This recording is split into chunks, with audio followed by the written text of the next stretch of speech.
Se você é mãe e se sente cansada na maternidade, escuta essa história. Eu ouvi essa historinha dentro de um filme, depois eu posso deixar aqui na descrição. Bem, a historinha era a seguinte: uma mãe teve um filho e quando ela começou a observar esse filho, ele tinha uma aparência monstruosa. Então ela entendeu: esse meu filho é um monstro. E o que ela fez? Trancou-o no quarto, mas não tinha coragem de desfazer dele, então ela foi alimentando ele, porque ela amava. Afinal, era filho dela, mas era um monstro. Então, ela trancou nesse quarto, isolou e foi entregando comida, mantimento para que ele se mantesse vivo, crescesse. Só que aí chegou a fome na região e não tinha mais o que entregar para ele.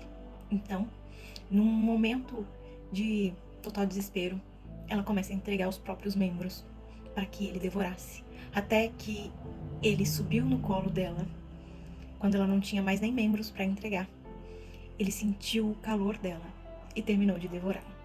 E aí a pergunta final: ele queria devorá-la porque ele estava com fome? Ou ele só queria sentir de fato o calor dela? Por que essa história serve para nós mães? Porque os nossos filhos, eles são mais ou menos como nessa cena, onde a gente precisa mantê-los vivos, a gente precisa entregar aquilo que eles desejam. E nós começamos a entregar tudo que nossos filhos desejam, mas não entregamos aquilo que é essencial.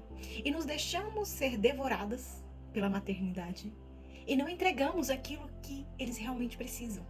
E eu vejo isso se repetir em muitas maternidades, ainda mais quando a criança tem necessidades especiais. Eu tenho um filho com necessidades especiais, eu sei o que é isso. Eu sei o que é ser devorado por uma maternidade, porque você precisa levar essa criança em diversos especialistas, porque você precisa cuidar da questão da escola, alimentação, roupa, e tudo isso é fome, como na história. Mas se a gente ficar só alimentando essa fome, fatalmente chegará um momento em que a gente vai se sentir completamente destruída e destroçada por essa maternidade.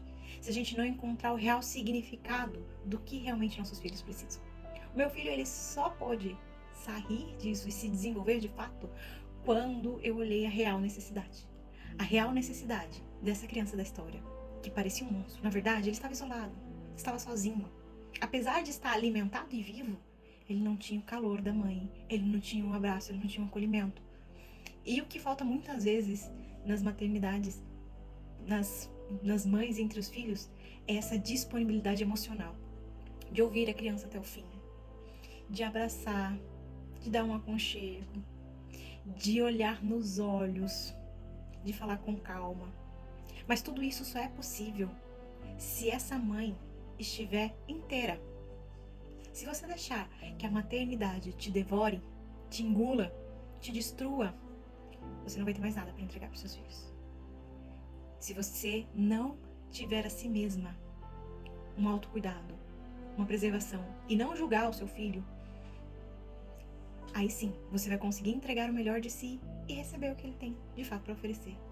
E essa disponibilidade emocional é preciso olhar para os nossos filhos, ouvir o que eles têm para dizer, o que eles têm para chorar, para falar, sem julgamento, até o fim, sem cortar, sem interromper, sem julgar, e acolher. E aí depois discernir, dirigir. E assim a gente vai entregando o que de fato nossos filhos precisam, muito mais do que aquilo que a gente acha que eles querem. Às vezes a gente acha que eles querem ou precisam, mas talvez aquilo que a gente acha que eles querem ou precisam são coisas fúteis, que vão apenas nos devorar. Mas se a gente começar a entregar aquilo que realmente é essencial, a dinâmica muda. Ele deixa de ser aquela coisa monstruosa que é muitas vezes a maternidade para algumas mães e passa a ser uma troca real de amor. Isso fez sentido para você? Espero que tenha feito sentido, que te tenha trago alguma reflexão. Um beijo, até o próximo vídeo.